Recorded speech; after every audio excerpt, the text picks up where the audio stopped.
नमस्कार सभी को, हमारे YouTube चैनल पे आपका बहुत बहुत स्वागत है। आज हम कुछ पढ़ाने वाले नहीं हैं, कुछ बेसिक जानकारी देंगे। और सबसे पहले आपको मकर संक्रांति की भी हार्दिक शुभकामनाएं। और जो छात्र एलएलबी की एग्ज़ाम्स अभी दे के आए हैं उनको भी बहुत बहुत शुभकामनाएं। कुछ स्टूडेंट हमारे कॉलेज से ही हमारे स्टडी क्लासेस ज्वाइन करते हैं, और क्योंकि हमारा जो सेमेस्टर है वो चौथा सेमेस्टर इस बार है। और जो हमारे कुछ स्टूडेंट हैं जिनको मैंने फर्स्ट सेमेस्टर के एग्ज़ाम्स क्लियर कराए हैं, वो लोग सेंटर पे आके मिले थे कि सर आपने बहुत अच्छा लेक्चर बनाया, हम लोगों ने बहुत ही बढ़िया तरीके से उसको दिया। उसमें से कुछ प्रश्न, क्या ज़्यादा से ज़्यादा प्रश्न हमारे पढ़ाए हुए आए थे। कॉन्स्टिट्यूशनल लॉ था, उसमें बहुत सी जानकारियाँ दी गई थी। और पब्लिक इंटरनेशनल लॉ में बहुत चीज़ें पूछी गई थी। जैसे पूछा गया था कि राजनीतिक अपराधी को कोई अन्य देश आश्रय देगा या नहीं देगा, ये भी प्रश्न वहाँ पे पूछ लिया गया था। तो इसका मित्रों साफ साफ होता है कोई राजनीतिक अपराधी है। राजनीतिक अपराधी क्या होता है? जैसे कोई एक व्यक्ति है जिसके फंडामेंटल राइट्स का यहाँ पे शोषण हो रहा है, और वह व्यक्ति भारत में एक वो सभा लगाता है और देश की सरकार है उसके खिलाफ आवाज़ उठाता है, तो सरकार द्वारा उसे राजनीतिक अपराधी ठहराया जाता है और वह अपराधी भाग के किसी अन्य देश में चला जाता है ना। फिर क्या होता है, वह अपराधी दूसरे देश में शरण ले सकता है, बोल देगा कि हमारी वहाँ स्वतंत्रता का उल्लंघन हो रहा है, हमारे अधिकार जो हैं वहाँ शोषण हो रहे हैं। तो भारत का जो प्रधानमंत्री होगा दूसरे देश से रिक्वेस्ट करेगा कि यह अपराधी हमारा है और हमें वापस कर दो, ठीक है। तब सरकार उसे वापस करे उस देश की या ना करे, उससे कोई फर्क नहीं पड़ता, क्योंकि दूसरे देश की वह ड्यूटी नहीं बनती है कि उस अपराधी को उसे देश के हवाले किया जाए जहाँ पे वो अपराध करके आया है, ठीक है। तो ये बहुत सारे क्वेश्चंस थे वहाँ पे। तो आज हम एक नॉर्मल टॉपिक्स था उस पर चर्चा कर लेते हैं। जैसे हमारा एक आर्टिकल है, कौन सा आर्टिकल? आर्टिकल 352। एक मित्र था हमारा, उसने पूछा था कि आर्टिकल 352 क्या है, तो यहाँ पे बात कर लेते हैं अनुच्छेद 352 की। अनुच्छेद 352 राष्ट्रपति शासन के नाम से भी जाना जाता है, राष्ट्रपति आपातकाल। राष्ट्रपति आपातकाल और राष्ट्रपति शासन के नाम से भी जाना जाता है मित्रों ये। अबे 352 अनुच्छेद 356 अनुच्छेद 360।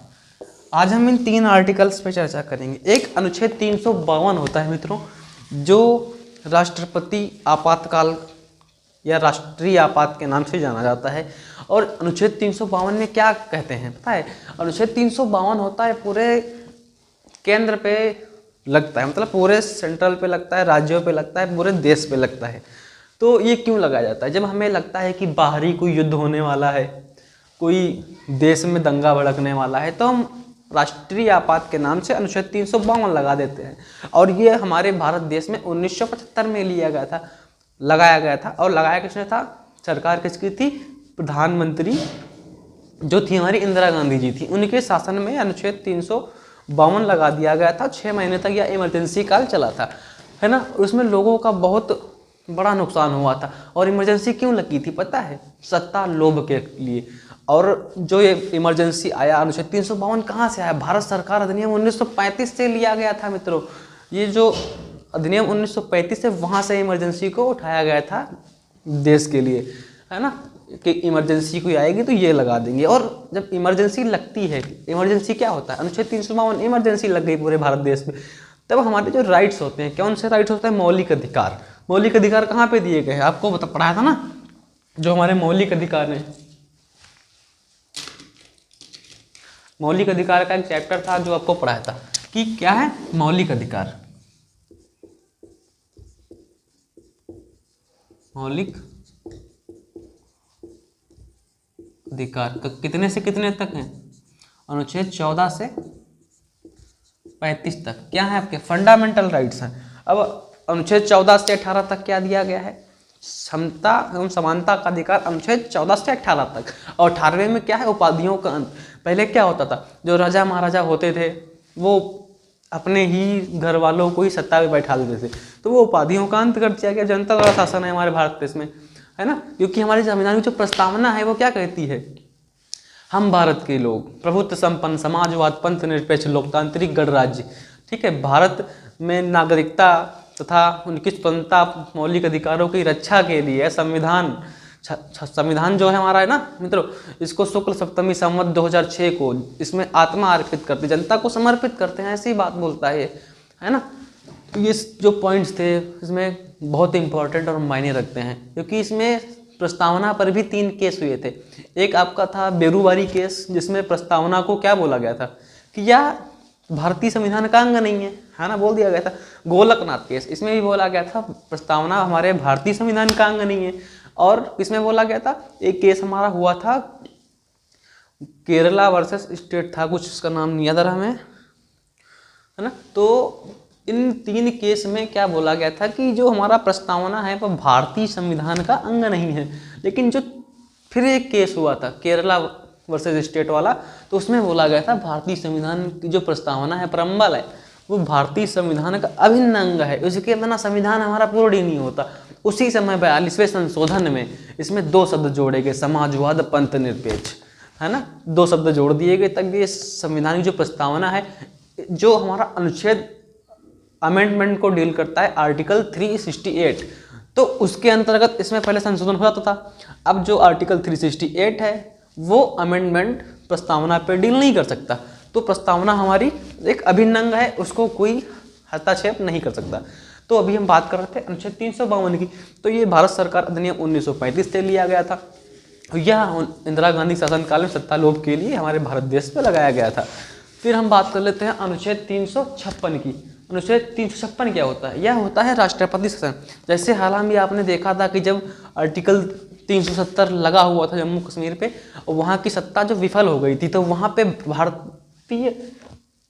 भारतीय संविधान का अनुच्छेद 356 राष्ट्रपति शासन के नाम से जाना जाता है, वह जम्मू कश्मीर पे लगा दिया गया था। जम्मू कश्मीर में जब वह शासन लगा तो वहाँ पे जो था राष्ट्रपति का पूरा शासन हो गया। उसी समय वो जो 370 आर्टिकल था उसी के अंदर कुछ सब रूल्स थे, उन्हीं के दम पे वह आर्टिकल 370 को समाप्त कर दिया गया था, बाकी कुछ नहीं था वहाँ पे। हमने इसका वीडियो भी डाल रखा है, देखोगे तो आपको बहुत बढ़िया समझ में आएगा। फिर अनुच्छेद 360, अनुच्छेद 360 यही आपात से डील करता है। तो अनुच्छेद 360 में क्या होता है, जब भारत के किसी राज्य में वित्तीय आपात आ जाए, पैसा नहीं धन गरीबी आ जाए, तब यह लगा दिया जाता है। तो अब ये जो आपात है, इसमें सबसे खतरनाक आपात कौन सा है? 352 356। 352 356 में क्या होता है, क्योंकि हमें जो आर्टिकल 19 में एक अधिकार प्राप्त है, क्या? बोलने की स्वतंत्रता, बोलने की स्वतंत्रता प्राप्त है ना, कहीं आने जाने की स्वतंत्रता प्राप्त है, सभा या समूह आने की स्वतंत्रता प्राप्त है ना, और वही रोजगार आजीविका की स्वतंत्रता, ये सब हमारे सब जो होते हैं ना वो सब बंद हो जाते हैं, क्योंकि 352 356 में ये सब आर्टिकल्स जो है ना हमारे राइट्स समाप्त हो जाते हैं, क्योंकि ये आर्टिकल थोड़ा डेंजरस होते हैं। इसमें मास्टर लॉ चलता है ना। मास्टर लॉ क्या होता है? अरे मतलब है ना, तो इसमें जानते हो क्या होता है? ये जो आर्मी का शासन होता है ना वो लागू हो जाता है आर्टिकल 34 के अंतर्गत। तो जब आर्मी वाले जब आ जाएंगे मैदान में तो जनता क्या करेगी? अपना घर बैठेगी, लाठी चार्ज हो जाएगा कि राष्ट्रपति का सख्त आदेश रहता है। तो ये सब चीज़ें हैं, आप लोग ध्यान दो। बस यही कॉन्सेप्ट क्लियर करने आए थे। एक मित्र थे हमारे, उन्होंने बोला था कि 352 356 अलग अलग हैं या क्या है, इनमें क्या गैपिंग है, तो ये सब अभी क्लियर होता है आपका। फिर अब कल से डेली स्टडी क्लासेस चालू करेंगे। पिछला कुछ चैप्टर बाकी है, जो हमारे कुछ छात्र पेपर दे चुके हैं, तो उनके लिए बहुत बहुत धन्यवाद। आगे जो पेपर देंगे फर्स्ट सेमेस्टर का पढ़ने के लिए, उनके लिए कुछ सिलेबस अभी बचा है पेंडिंग था, किसी कारणवश पूरा नहीं करा पाए, तो इस बार वो से कंप्लीट करेंगे जनवरी से फरवरी के बीच में। उसके बाद नए सेमेस्टर की चर्चा करेंगे। चैनल को लाइक सब्सक्राइब कर लें। मिलते हैं नेक्स्ट टॉपिक में। धन्यवाद।